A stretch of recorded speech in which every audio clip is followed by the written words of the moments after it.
Sekot tinjau kesiapan sekolah percobaan PTM di Kota Ambon.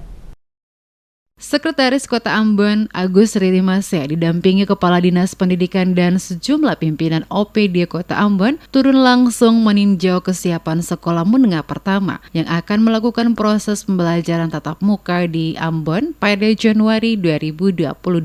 Pantauan tim Damas Media Group pada 6 dari 12 SMP yang dikunjungi Senin 27 Desember terlihat sekolah-sekolah yang akan melaksanakan percontohan pembelajaran tatap muka. Setiap sekolah telah menyiapkan mulai dari tempat mencuci tangan, ruangan kelas, bahkan ruang kesehatan tersedia di setiap sekolah. Sekot Ririmase saat memberikan keterangan pers kepada sejumlah wartawan setelah kunjungan yang dilakukan di Balai Kota Ambon menjelaskan, sesuai rencana pada awal tahun 2022, terdapat 12 sekolah SMP akan melaksanakan pembelajaran tatap muka. Mengingat selama pandemi COVID-19 mewabah, proses belajar mengajar untuk siswa tidak berjalan di sekolah, tetapi dilaksanakan secara online. Olehnya itu, seiring dengan semakin membaiknya kondisi dan situasi Kota Ambon yang dapat mengendalikan COVID-19 dengan baik, maka pemerintah Kota Ambon akan mencoba kembali melaksanakan pembelajaran tatap muka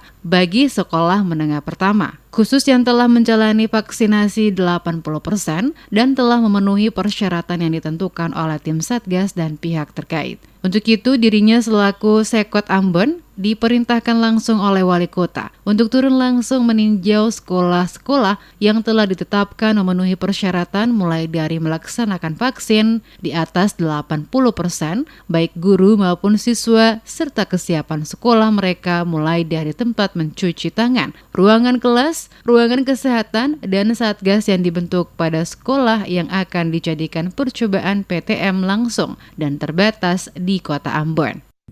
Sudah diatur jadwal oleh Dinas Pendidikan dan sudah diturunkan kepada sekolah-sekolah. Nanti tinggal sekolah-sekolah menyesuaikannya. Kita yakin dan percaya bahwa kepala sekolah itu dia mampu untuk dia bisa mengatur secara baik. Terima kasih. Apakah Januari mau jalan atau? Ya, Januari kita jalan. Ya. Terima kasih.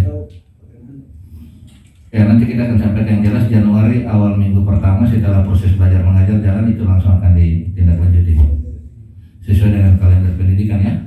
Lebih lanjut, Sekot menjelaskan ke-6 sekolah yang dikunjungi yakni SMP 13 Nania, SMP Negeri 7, SMP Santo Andres, SMP 6, SMP Kristen, SMP 4, dan SMP 2 Ambon. Sekolah-sekolah tersebut telah dinyatakan layak untuk melakukan PTM. Kepastian sekolah-sekolah tersebut layak untuk melakukan PTM karena di setiap sekolah ini siswa dan gurunya telah divaksin 80%, bahkan ada yang 100% divaksin. Dan sementara fasilitas pada setiap sekolah telah sesuai dengan standar protokol kesehatan.